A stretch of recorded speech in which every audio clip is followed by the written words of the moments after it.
Pump it up, pump it up. Trae. Come on, come on. With Trae. Pump it up, pump it up. It's the day with This is the day to gain inspiration, to make a positive change in the nation. We're inviting you to partake in conversation, to raise your vibration. It's the day that we will all celebrate all of our peeps that make this thing elevate.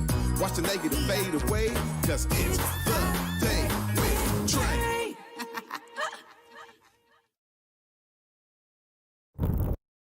Grand Rising, everyone. Welcome to the Day with Trae. I'm your host, Trae Holiday. I want to welcome you to another amazing episode here on the Day with Trae. I got two phenomenal Black women in the building, y'all, right here in the Black Media Matter studios with me. Up first, I get the opportunity to talk to author Kathya Alexander. She's here to tell us more about why she chose to write her debut novel, Keep a Living. And later on in the show, we got Sheila Kay back in the building, y'all. We're going to be talking about her new song and her video, Black Voices Crying Out, y'all. I'm excited to have both of them joining me, but of course, I'm also excited to have y'all joining me. It is the top of the show, and it's the perfect time for you to literally join in by sharing the stream. Y'all are actually helping us grow our audience here by tagging and sharing this show with folks who you feel could benefit from a daily dose of dopeness on the Day with Trae. And if you can't watch our highly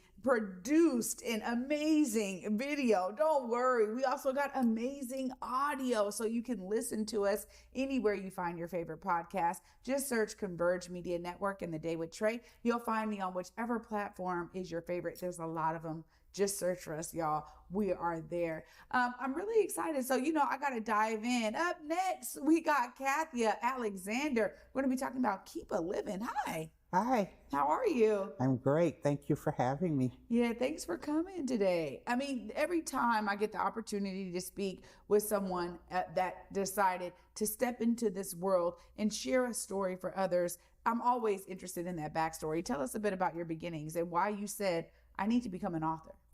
So I've actually been a writer pretty much all my life. I have focused more on plays and also short stories. I'm a storyteller.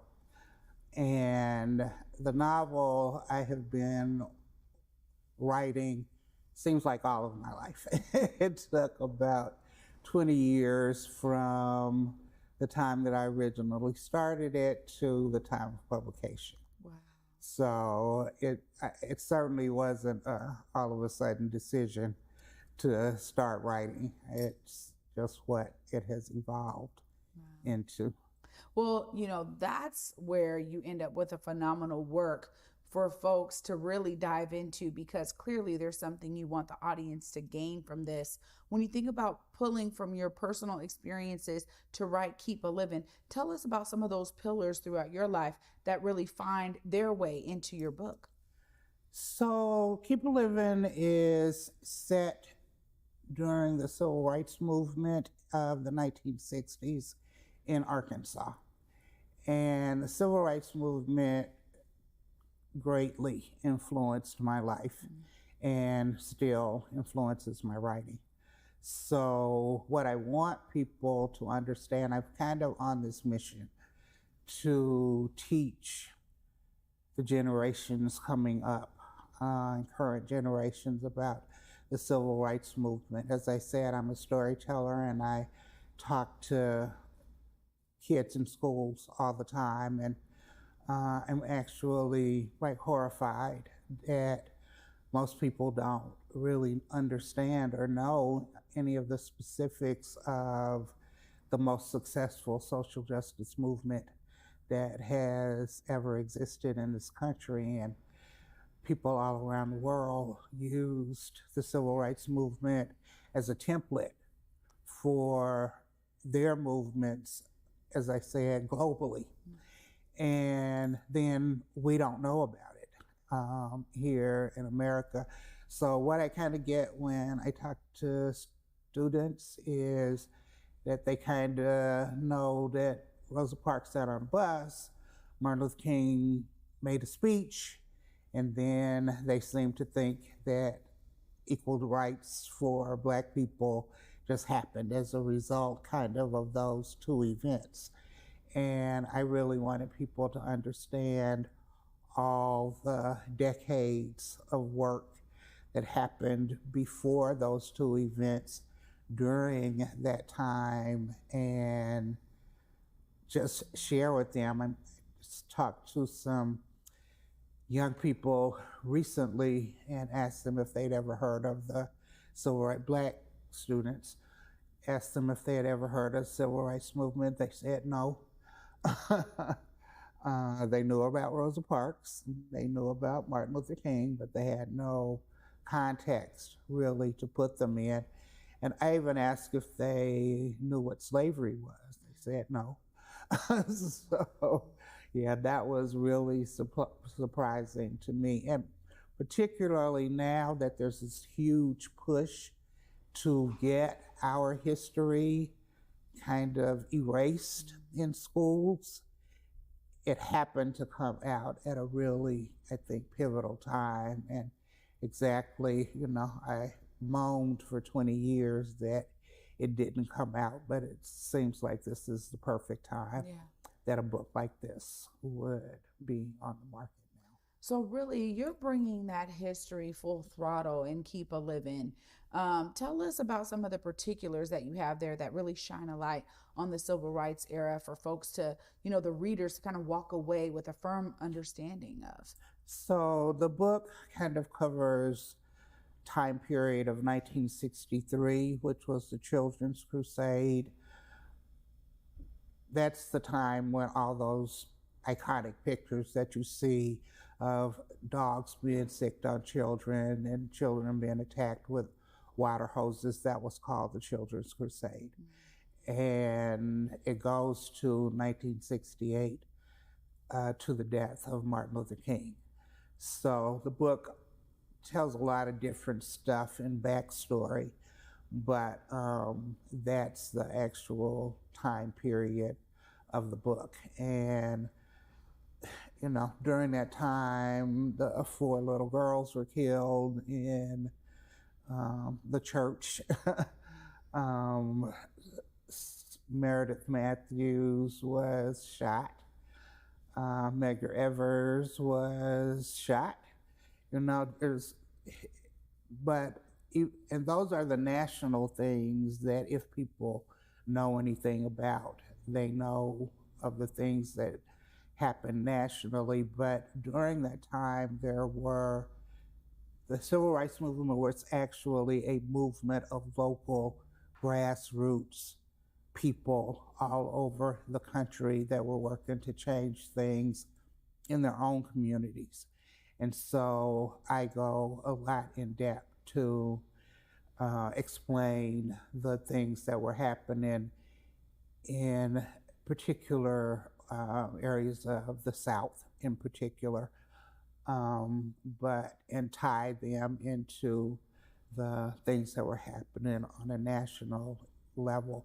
For instance, a lot of people actually didn't want Martin Luther King to be present locally, mainly because that came with a lot of press, it came with a lot of usually negative attention, because he was also always considered this outside agitator that was stirring up our good colored folk, And so very often people requested that he not show up at local events. And the other thing that I kind of wanted to make clear is that now people hear Martin Luther King and he's this great hero, and it's like everybody was behind him, and that wasn't the case.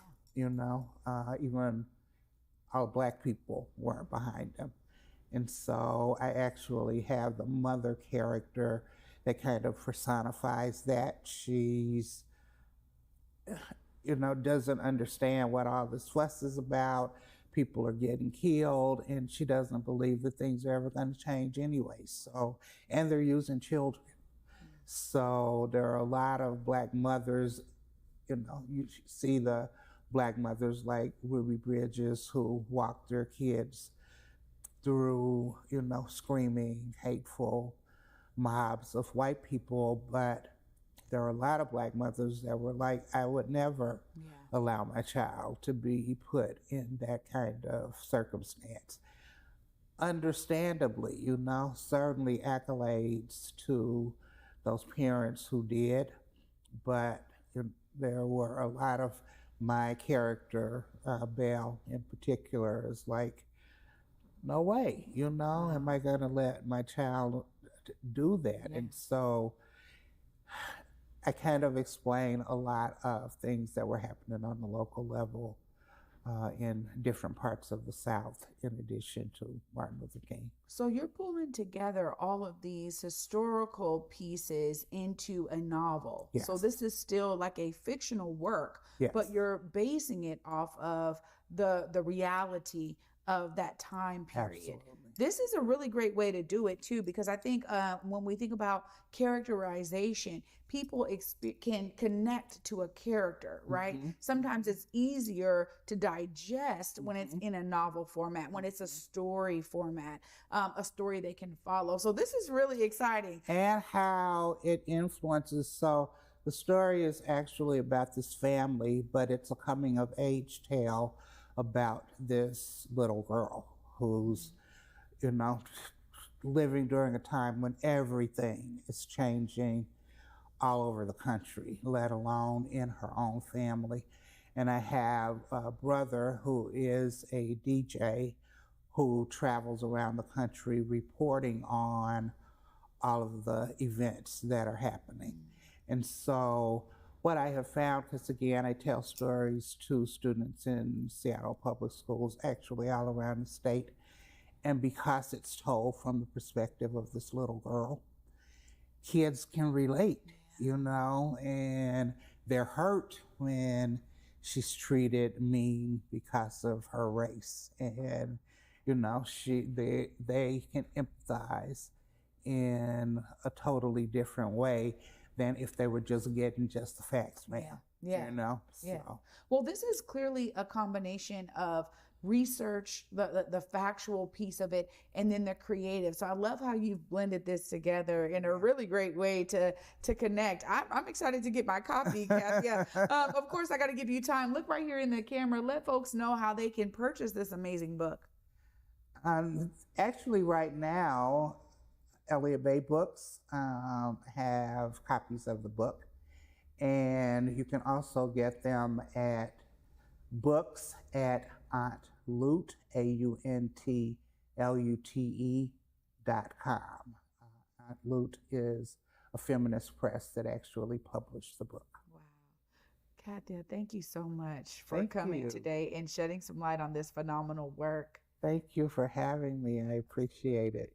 Absolutely. Y'all, I'm fired up. Oh my goodness. That's a phenomenal way to start this episode. Of course, we're going to continue this firing up with Sheila Kay joining us right after this short break. Y'all, you don't want to miss it. Stay tuned. You're watching The Day with Trae.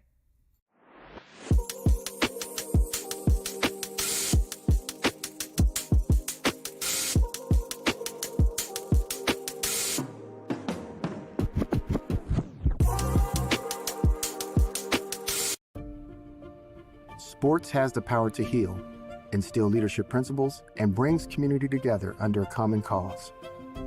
My name is Dan Wilson, okay?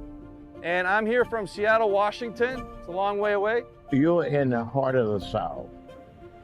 I think a lot of the kids that we worked with while we were here had never really played baseball before. This moment in time highlights our storied history and our need for reconciliation.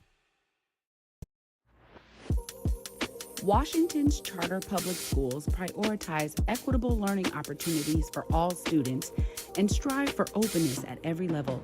Teachers work with parents to build a trusting and supportive learning environment for students. To learn more, visit wacharters.org. Seattle Opera presents the world premiere of Jubilee. Jubilee follows the historic Fisk Jubilee Singers' initial tours following the Civil War. While raising funds for the fledgling Fisk University, the group shared their music around the world, showcasing more than 40 African-American spirituals such as Swing Low, Sweet Chariot, Deep River, and Wade in the Water. Jubilee is not to be missed. October 12th through 26th at McCaw Hall. Details at seattleopera.org.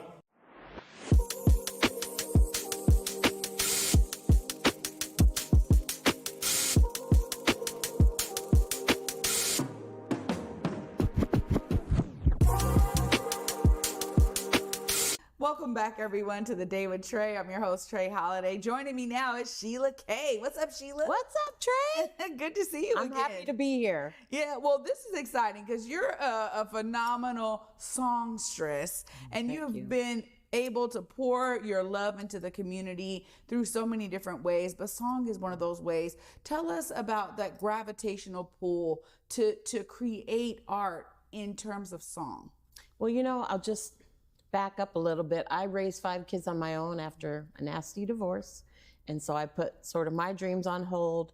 And now that all my kids are grown, I can start really figuring out who I am, what I want to do, and how I want to do it. So I'll be 60 in August. So this will be my very first music video shoot of a song that I wrote.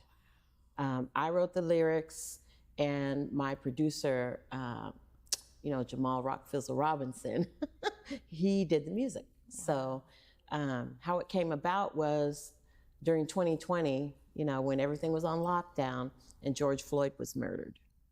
And I had an entirely different song, that I wrote that was more just like a club song, I guess. And I was like, I can't do this with everything that's going on. I got to go deeper. And I kept hearing this like, okay, Black voice crying out, we're just always crying out. And we need people to hear that. And so that's how I came up with the song.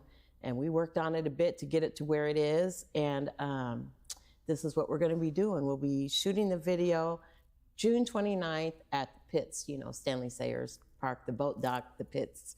So I just want to let everyone know that they're welcome to join us.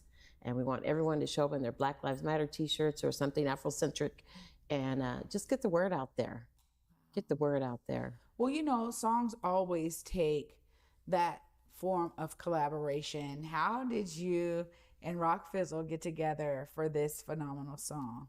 Well, we were already working on my first music project. I approached him several years ago, actually, and didn't follow through. And then finally, I was like, look, I have some music I want to write. Can you help me with that? Will you be my producer? And he's like, yeah, because he usually does hip hop. So it was a little challenging for him at first, because he had to step outside of his comfort zone and do a ballad, and a lot of spoken word, because I love doing spoken word. So that's how it came about. And we would stay up all night, and we grew very close through that process. Like, he's my little brother now, and getting to know each other. And then he would help me on certain things like, well, what do you want to emphasize on this song? Blah, blah, blah, blah, blah. So we also, for Black Voice Crying Out, though, we brought in Trae Black, who is my daughter's boyfriend. And he is a local hip hop artist. I don't know why I can't talk today. And also he is the musical director for the video. Wow. So we've already got a plan, and I'm super excited. Well, I'm super excited, not only for the community support, but just the fact that I'm doing this, at my age. So I'm like, I have to do it now. Yeah. I got to do it. And plus, it's important. Yeah. And I wanted to do something locally that addresses that issue in terms of, police violence and racial profiling and everything else that we have to deal with. And then on top of that, show how dope we are, because, when Black people get together, we know how to make things happen. Like, we'll turn anything into a party, you know what I mean? And just the amazingness of what we do when we come together. Yeah. And I want that to be shown. It's not just about showing the victims of police violence, because we know about all that. We see it on TV all the time. But what is there something that can make you smile, about us? So needed. So, we're awesome and precious. So it's necessary. It's necessary. Well, I'm glad that you bet on you. I don't think there's enough talk about people who put it into their own hands to say, I'm going to do the things that are burning within me. I got to bring that out. And so kudos to you, Sheila, because honestly, it's easy. It sometimes seems easier to just I'm going to just stay where I'm at. This is the comfort zone here. You know what I mean? And so kudos to you for being like, you know what? I could do it. I can do this. Right. You've been doing great work, and now this is an amazing project on your own. When you think about the levels of resilience that you had to overcome to get to this point, just help the audience understand that. Because for me, it's also about them seeing themselves in you and your story. Well, I'm definitely not where I want to be. I've had some serious struggles this year, and the struggles continue, but being able to do my art and having people that support me and got my back from my visions, which is like the real me. We all probably go to jobs every day where we don't necessarily, it's not our dream, but we have to work to make a living until our dream comes true. And then we can sort of live in that mentally, emotionally, financially. And so, when things are tough, I kind of say, well, I have my video shoot to look forward to. I have my birthday to look forward to.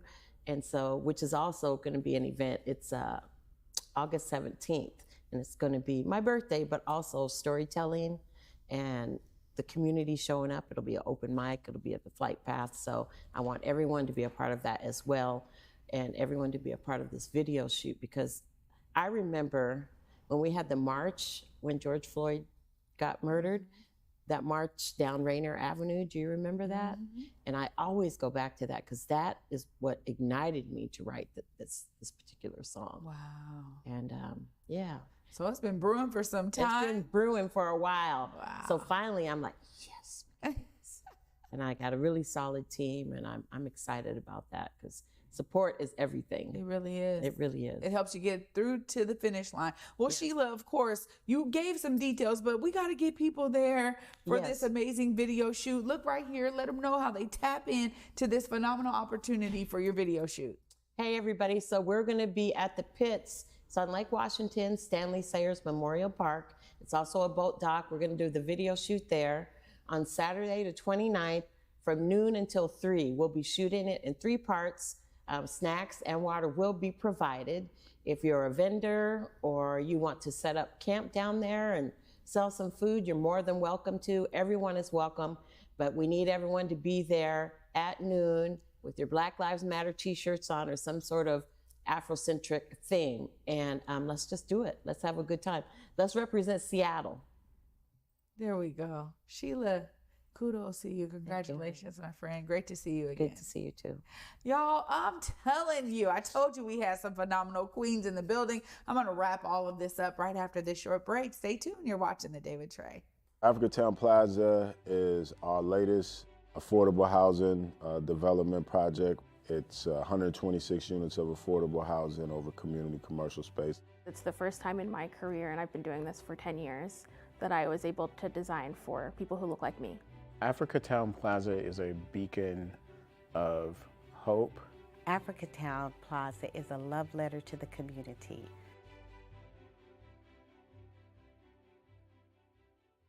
Hey, what's up, everyone? It's Trae Holiday. We're teaming up with Public Health Seattle and King County to remind you that back to school time means making sure your kids are up to date on their vaccinations.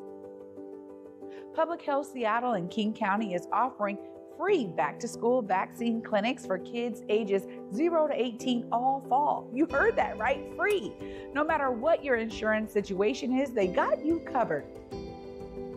Getting your kids vaccinated is the best way to protect them from serious diseases like measles, mumps, and whooping cough, and it's required for them to attend school or childcare. So call your health clinic pediatrician or doctor today to make sure your kids have all their required vaccinations. You can also visit kingcounty.gov/find a clinic to find a clinic near you. Let's work together to keep our kids healthy and in school. Peace.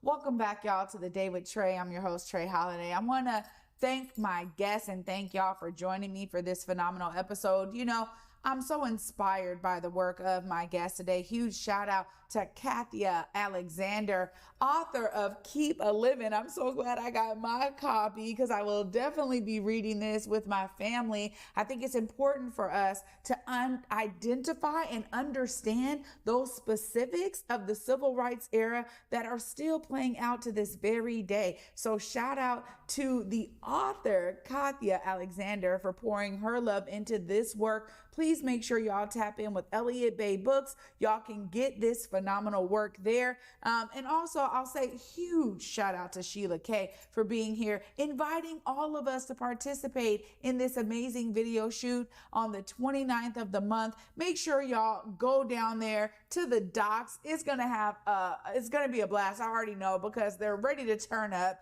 and they're ready to showcase for the city of Seattle. So if you are somebody who finds that you got the time, you need to get down there, you got your BLM shirt, please get down there and support this phenomenal work. You know, if we don't pour into the artists here, you know, how can we expect anyone else to do so? So I encourage you to be inspired as I am by the stories and the life that my guests experienced and expressed here today. It's so important for all of us to find the ways to be a part of the solution, y'all. And you know, for me, I get to end the week with y'all tomorrow. And until then, at 11 a.m., peace.